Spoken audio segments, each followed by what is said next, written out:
হ্যাঁ, এই যে আম গাছ দেখছেন, এটা রয়েছে হিকমানগর। এটা মালদা জেলায় অবস্থিত। আর বিহারের নিকটবর্তী একটি অঞ্চল, যেটা বাংলারই অন্তর্গত, অর্থাৎ এটা পশ্চিমবাংলারই অন্তর্গত। তো এখানে আম চাষ হয়ে থাকে। দেখতেই পাচ্ছেন যে গাছগুলোতে আম ধরে রয়েছে। আপনারা দেখুন, আমি কাছে নিয়ে যাচ্ছি। তো এখানে গাছের পরিমাণ যথেষ্টই আছে। প্রায় এখানে বনভূমি রয়েছে 15 হেক্টর এলাকা জুড়ে। তার মধ্যে সব গাছে কিন্তু আম আসেনি। যেসব গাছগুলিতে আম এসছে সেই সব গাছগুলিতে আমি দেখাচ্ছি। আপনারা দেখতেই পাচ্ছেন যে এগুলিতে আম ধরে রয়েছে, যদিও এখনো পাকেনি। এইসব আম গাছগুলো পাকতে যথেষ্ট সময় লাগবে।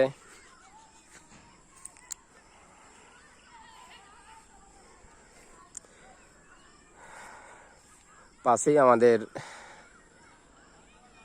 মিশন বা স্কুল রয়েছে। ওখানে ছেলেগণ আর স্যাররাও খেলাধুলা করছেন।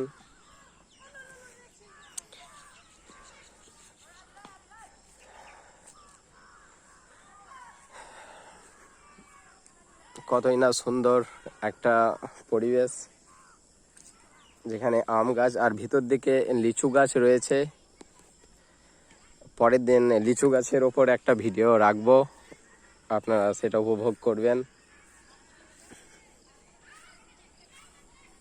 তো এখানে দেখতেই পাচ্ছেন যে এই গাছগুলিতে আম ধরে আছে, প্রত্যেকটি গাছেই।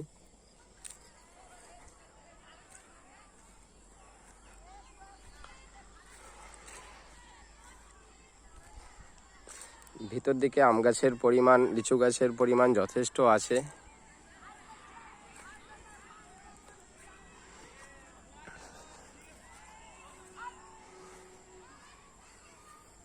দেখতেই পাচ্ছেন আম ঝুলন্ত অবস্থায় রয়েছে, খুব কাছেই রয়েছে,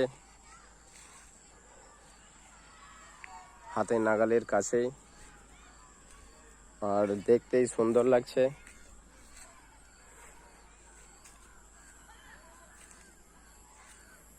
দেখুন, এই গাছে তো অনেক বেশি আম রয়েছে মনে হচ্ছে, আর কতই না সুন্দর লাগছে।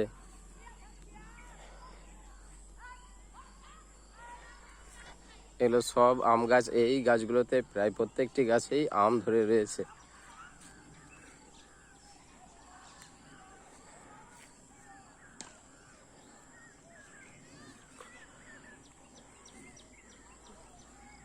আবার বলি, এটা হিকমানগর, দৌলতপুর বা দৌলতনগরের অন্তর্গত। এটা মালদা শহর থেকে আরও উত্তরের দিকে আসতে হবে। এখানে এই মাঠে আসতে গেলে ভালুকা রোড আর হরিশ্চন্দ্রপুরের মধ্যবর্তী একটা অঞ্চল।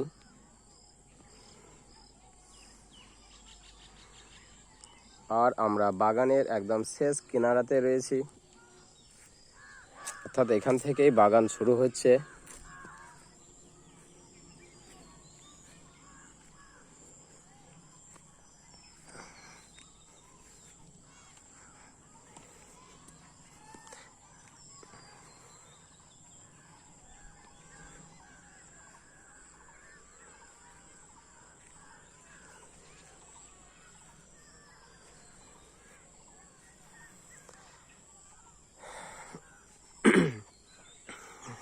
আমিও অনেক দূর চলে আসলাম আমাদের স্কুল বা মিশন থেকে, যদিও ছেলেদের খেলাধুলার আওয়াজ শুনতে পাওয়া যাচ্ছে, আপনারাও দেখতে পাবেন।